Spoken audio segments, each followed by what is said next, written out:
Well, good morning. It looks like this is the week when summer finally arrived. It appears to be a nice day coming up today and possibly for most of the week, although there may be an occasional sprinkle. Hope you have a chance to get out and really enjoy it.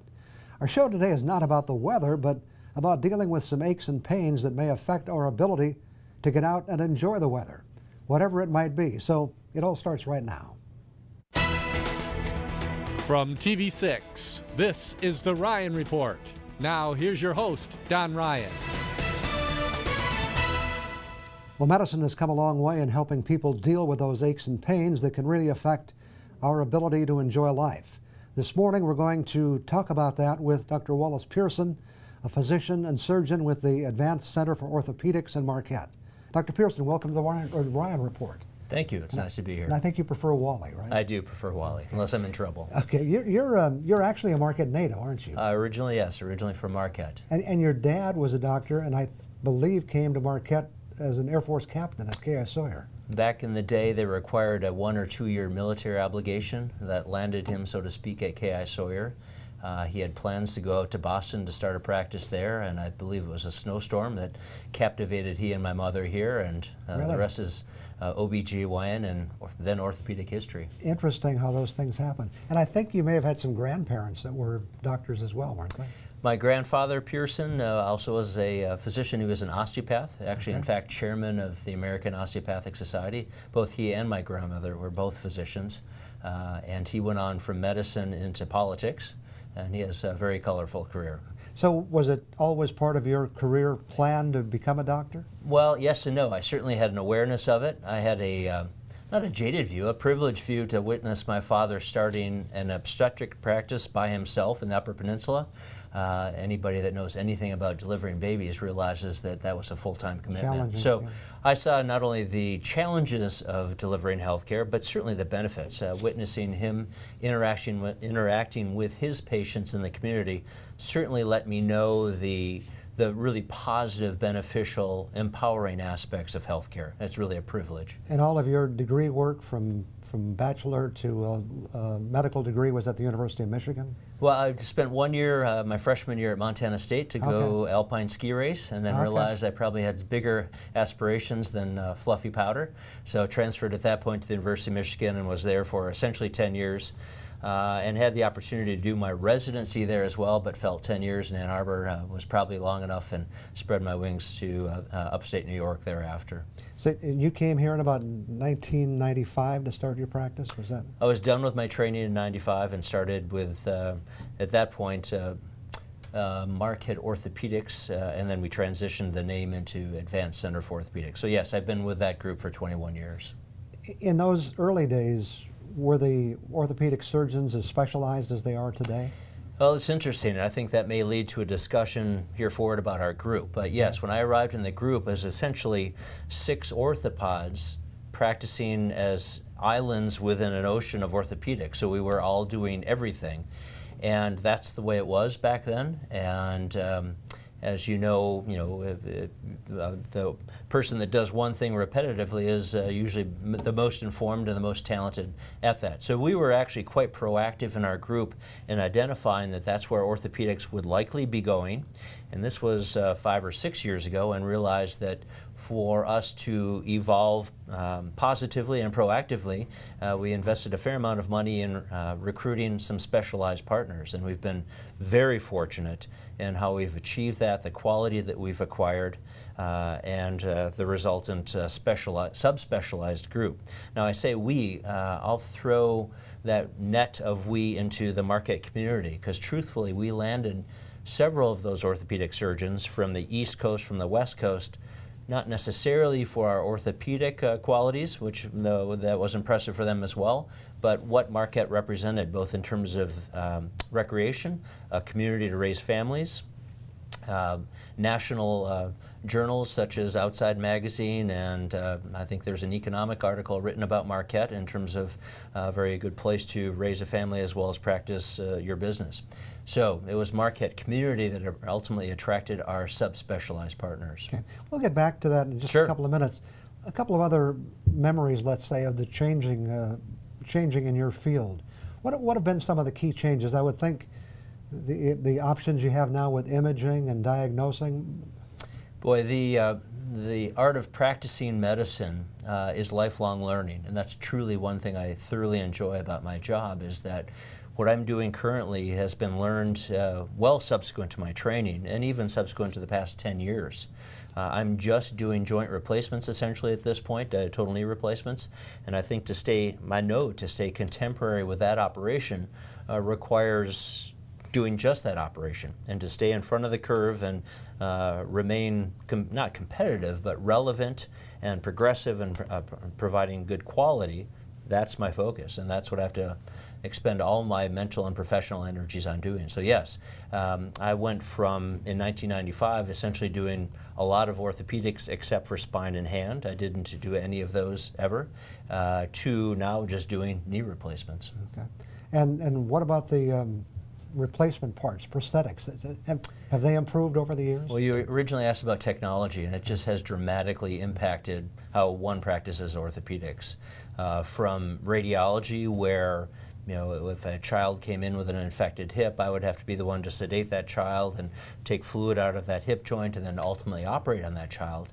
Now it's all done in the radiology suite with just a little percutaneous little poke in the skin under imaging. It's done much more quickly and more efficiently and more professionally. So yes, imaging has come a long way, but orthopedically the implants that we utilize, how we apply them, the imaging of the implants has really developed. We'll follow up on that in just a couple of minutes. Back with more on the Ryan Report after we take this break.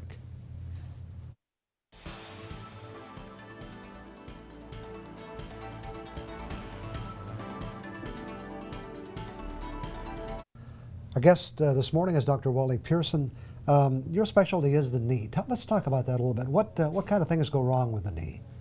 Well, it depends on the age, really, and sometimes not the age. But early on, high school athletics, we see a lot of ligamentous injuries. And now anything that improves performance, turf, cleats, any current turf at the high school, accelerates the play, accelerates the level of play, but also increases the frequency of injuries. So a typical bad ligamentous injury would involve the anterior cruciate ligament. And we're seeing certainly there are 100,000 ACLs per year nationally, and I think that number is slowly ticking up based on our small biopsy here in the UP, and as well as the national conferences learning about that. So for lay people like me and many in our audience, you're not always dealing with the knee itself, but the internal ligaments of the knee. There's two structures in particular with high school athletics or college athletics that are injured. The ligamentous anatomy, which is usually the ACL, 70% of the time, and sometimes what's called the meniscus, or some lay people like to call it the cartilage. The meniscus is really a pad between the thigh bone and the shin bone, which is vulnerable to injury with flexion and twisting injuries. Soccer, football. What about those who just get old like me and can't blame football? The two are related. So high school injuries that damage that shock absorber I'm talking about, if you no longer have a full complement of that shock absorber, then you're set up for what we call post-traumatic arthritis, which means arthritis after an injury. So we're seeing wear and tear arthritis, or old person's arthritis, at a younger and younger age due to a more active population that has experienced orthopedic injuries earlier in their years. Now, arthroscopic surgery has become very important, or is that what many of your cases would be? A less invasive procedure? Arthroscopic is a procedure done through the scope. So anytime you see scopic, it can be endoscopic, which is through the vasculature, or laparoscopic, which is through the abdomen. In orthopedics, arthro is joint, so arthroscopy is scoping of a joint. And like I said, operations are evolving quickly, and what we can do now through the scope has significantly been advanced in the past 10 years, both in terms of our technical abilities as well as the instrumentation. And you also do knee replacement surgery? Correct. When would that be necessary? Well, truly, and that's a question I'm asked 20 times a day in the clinic, the timing for joint replacement surgery. And I truly think for an excellent outcome for a knee replacement surgery, it's really not dependent upon age, and it's not necessarily dependent upon the x-rays. I'm fond of saying I treat patients, not x-rays. Having said that, I think the criteria is failure of conservative measures, meaning there are many things non-operatively that we can do.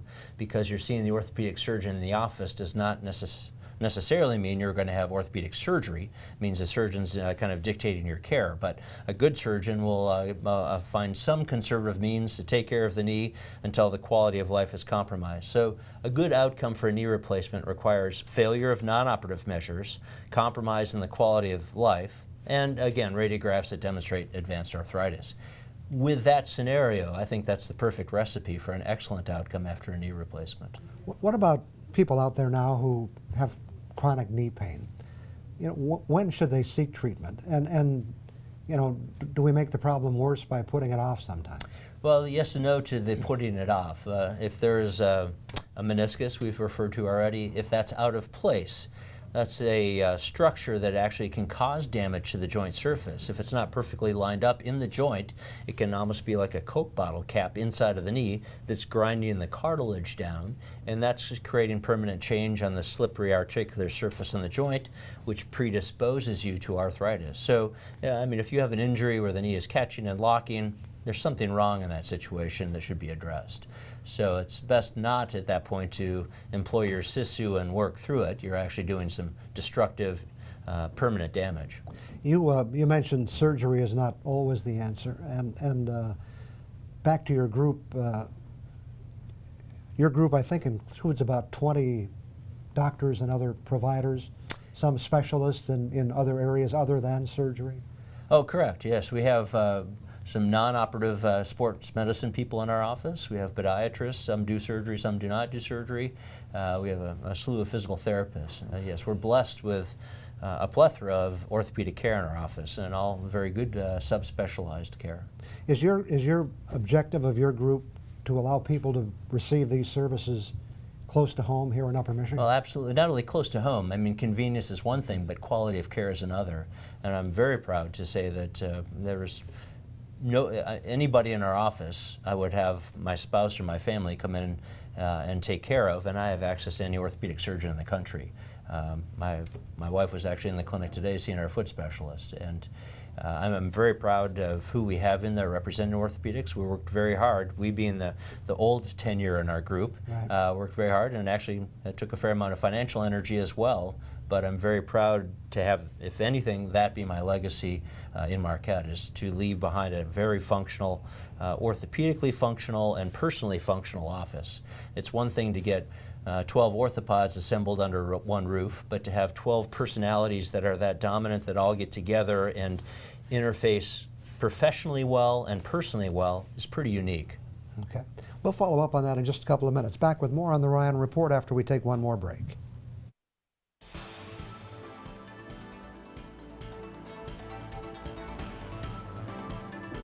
Once again, our guest this morning is Dr. Wally Pearson, orthopedic surgeon from Marquette. A little more about your group. Now, you're associated with UP Health System Marquette. What's the arrangement there? We're a completely private group. Okay. However, we interface on a couple different levels.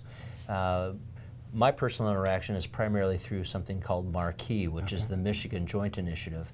And they've supported me, and I've supported them on that venture, which has given us state and national recognition for what we're doing up here. And they have been supportive of me doing that, and vice versa. There's not many things that I've requested of them related to that service specifically that they've not responded to. Having said that, we're a private entity, and I use their operating room suites, and that's really about where it begins and ends. And you and UP Health System and UP Rehab are joining together to be part of a new facility in Marquette? Correct. I was going to transition to that also. Tell us about that. That's a perfect example of how healthcare is better with multiple interests. So we are a private group. A local contractor is trying to develop a bit of a legacy project, and nominated, I think through his friendships, physical therapy is a need, and sports medicine in particular. So there's a project where we're building a sports medicine complex that's going to involve not only UP Health Systems Marquette, as well as our private office, as well as some local physical therapy, but even Northern Michigan University is going to have some aspect of involvement with it. So it's a multi-group participation that I think is really going to not pay dividends. I hate to use the word pay, that implies financial benefit, but it's really going to benefit the patient at many different levels. But the collaborative effort of all these institutes working together to achieve better health care can only be a home run. And this will be built on Washington Street, and in fact is being built kind of near where the new hospital is being built. Conveniently, yes. I think the person that I referred to with the Legacy Project identified that he had some land in a situation that was juxtaposed to this beautiful new hospital. Probably best not to put something other than healthcare in that situation. So it's going to be in the front door of the hospital, although it's a relatively private entity. Will your offices be there too, or? No, we're maintaining our presence in the medical center. Okay. But as we grow, we need more space, and this is a perfect outlet for us to have a satellite sports medicine clinic that will rotate through. And I just signed some papers right before I came here for imaging equipment. We have to take out a loan to get some imaging equipment in there. So we'll have full-service sports medicine right in that center, juxtaposed to the new hospital. And again, your objective is to have these services available here in the UP for people who need them. Not only, again, not only convenience, but quality. And us building a satellite office there does not make us any more money. We're not going to be reimbursed more because we have X-ray there and in our office. It's for convenience for the patient to provide quality care locally. Yes. Let's talk a little more about your firm in the sense that I know you're very involved in the community, and particularly helping out with sports programs and football programs, for example, in the area. Several of your doctors are serving as team physicians, and these are pretty much volunteer services? They are, and I think the real benefit of being in a community this size is the privilege of being involved with people's health care, and to be able to get to football games, the high school football games, the college games, the NMU hockey games. It's really fun to see the action, but also be involved with the health care of the players and kind of know the story behind the patient that just scored a goal from the blue line, what they've been through to get back on the ice, and the mental and physical commitments they've had to employ to get to where they are. And I know some of your doctors are involved with things like the Ore to Shore and the Nickaymonon ski race. There's really not an athletic event that happens in this area that sports medicine or orthopedics is not involved with, and primary care as well. So a lot of the family practice people are helping cover a lot of the events, but they're well covered. We're fortunate to have those services. But from the opposite end, as a healthcare provider, we're blessed by being able to do that. That's really a privilege. And the other thing is, you really enjoy the lifestyle here, don't you?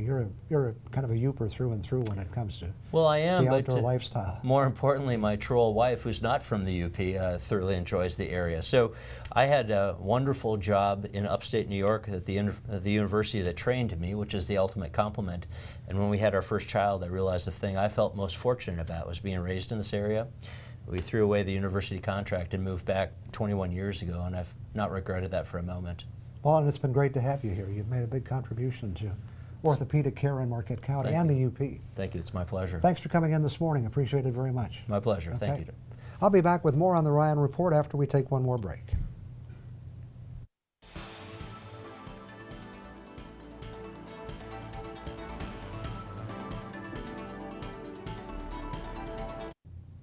It's hard to believe that the day may not be that far away when we say goodbye to the telephone. No, I don't mean that thing you carry around in your pocket, which is really a computer and a camera that also makes phone calls. I'm talking about the one that started out with a handset that sat in a cradle that you picked up and put to your ear to make conversation. I should tell you this is not based on any official reports, just my opinion. But I don't think it's far off. Today almost everyone wants to carry a cell phone, and a lot of those people have decided they don't need both a cell phone and a so-called landline. If one must go, it's not going to be the cell phone. I don't know how it is in your house, but in mine, the phone we've had for years has become mainly a very large annoyance.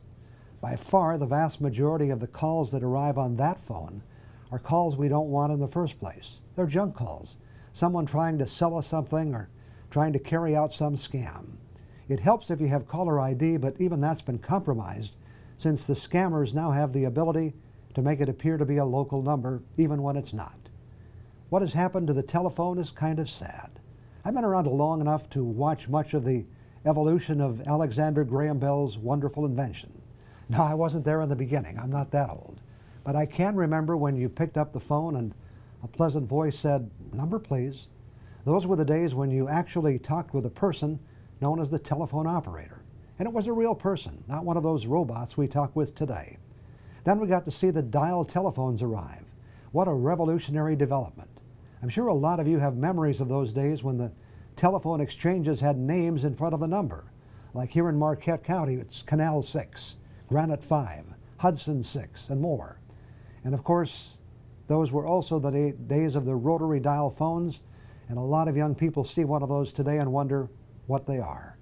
Over the years, that old-style telephone was pretty special, and so we've come a long way from the days when Dick Tracy had a wrist radio and only doctors and really important people had mobile or car telephones. Now a lot of elementary-age school kids spend part of their day staring at that small screen. Oh well, that's progress.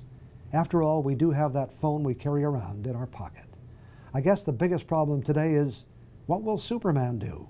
That is, what will Clark Kent do when he needs to change into Superman's outfit? I mean, have you seen a telephone booth lately? I'll be back in a minute.